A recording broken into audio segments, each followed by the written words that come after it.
Cynthia. Okay, we will call Cynthia afterwards. I'm still taping. So, last time we talked a little bit about parenting and economics, right? And I think I'm onto something. I really feel so. I want to take y'all down a little bit of a history lesson, right? I actually didn't do any research before I started. I'm just gonna freestyle and hope that y'all can freestyle with me. In the post-war era, so I think it was like after the Civil War, right? We find ourselves in America. Now, I just say the we collective as I'm telling this story to make it relatable. I'm not American and I don't live in America. I'm just using this we collectively. We find ourselves in a situation where a lot of households, a lot of white households, do not have the competence of running a household because slavery is now over and a lot of maids were quitting in droves. So women no longer had the household help at the rate that they had post the civil rights movement. This created a huge gap in white households. And so there was a huge campaign that was being launched for women to take a class to learn how to sew and cook and clean and iron and all of these different domestic chores. Women went to school in the 1940s, 50s to learn how to take care of a home. And this class was called Home Economics. And in the home economics class, you learn all of the things that I just listed above. And it was in this time that women were able to run their household, make budgets, do a lot of taxing and secretarial work and learning how to do menus and cook meals and host because that was the job that she was then having to take over. And this came out of a guy who had, I wish I could remember the name, who had researched, and they also launched a chapter in Germany. So they used this model to then teach women how to run their households. And this became the the way that women were able to now be independent in the home. After this took place and the Industrial Revolution was now at its all-time high, and a lot of household appliances were being invented for ease of making the household work completed, we started to see that women had a lot of economic power and consumption power. Now, we're now easing now into the 60s and 70s where they wanted to capitalize. I'm talking about, the overall marketing companies and stuff like that wanted to capitalize to put more women in the workspace, especially after World War II, where women were basically running the country while the men were off fighting. Um, there was a real big upset when it came to women who were all of a sudden being told to go back home and be in the kitchen. Like, I was running this place while you were away, so why can't I also be in the workplace? Not everybody was happy to go back home. And so the decision to include women in the workforce was basically one that was done out of understanding that, okay, if women have this much economic say in terms of what is getting bought in the house, um, imagine what it would be like if she worked as much as her husband. She could then also buy a car or a second home or more gadgets or more stuff for the kids. This consumption level could be doubled. And it was from this. Now, I'm going somewhere with this because it then, with the onset of women's empowerment and birth control, which was then now being made readily available state to state, we now see that women are gaining far more autonomy over their lives and decisions.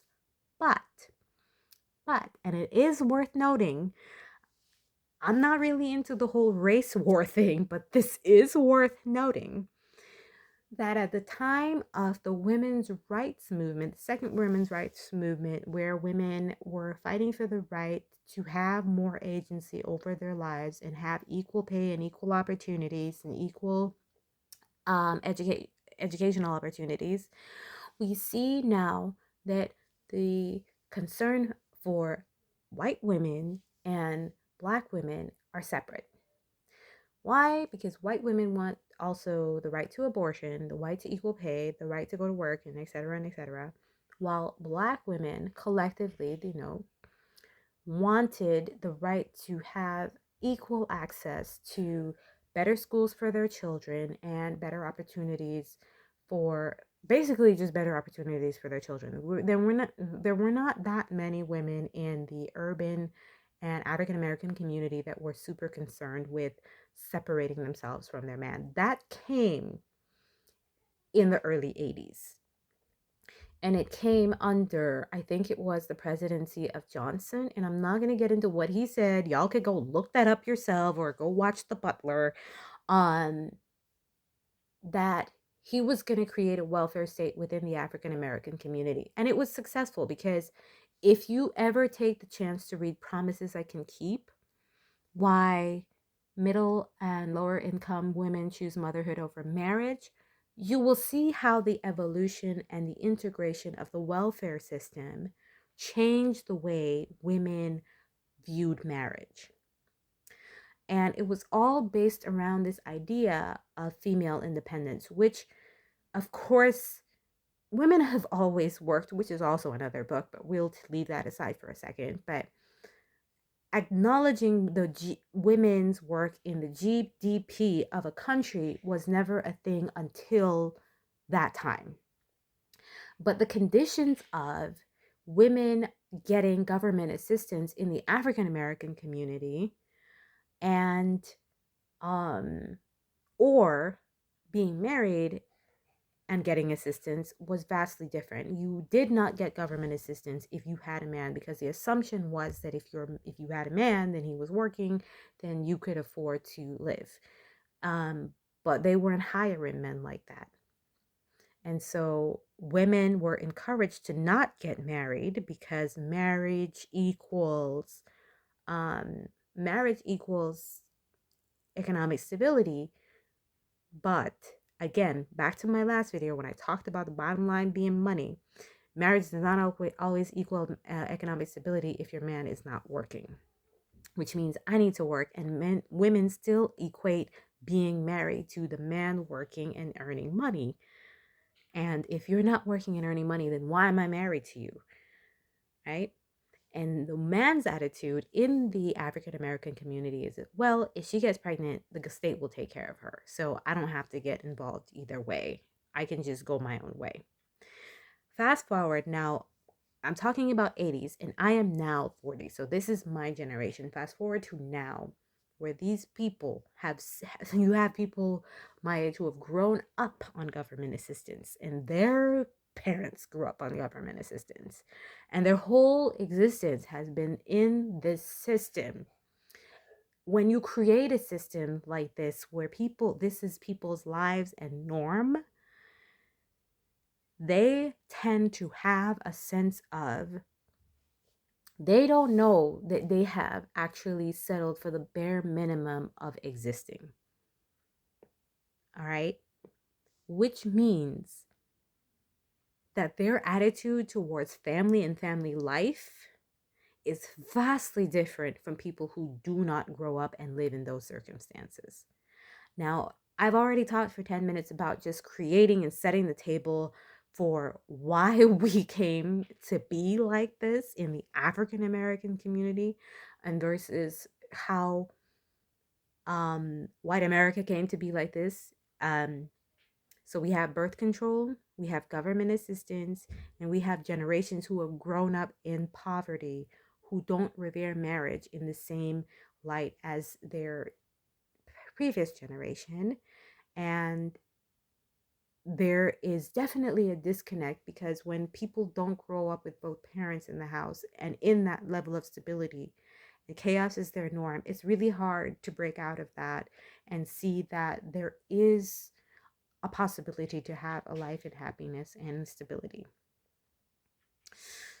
When you grow up in that, you tend to have very skewed views about family and life. And one of those skewed views that is extremely prevalent, and we're going to talk about one of the things what that birth control and family planning centers did in African American communities and Black communities altogether in my next video. But when you grow up in that space and place, you will see how negatively it impacts women, especially, to want to be in a family way. Women in those situations are focused mostly on survival and getting the bag, because those things are the most valued, because those are the things that you don't have, you know? So this has been a very heavy hitting topic, and I hope that you guys are enjoying yourselves listening to me unpack some of these. Please leave your comments down below. Just be respectful about it, and tell me if if I'm hitting, if you're picking up what I'm laying down. See you in the next one, and please be safe.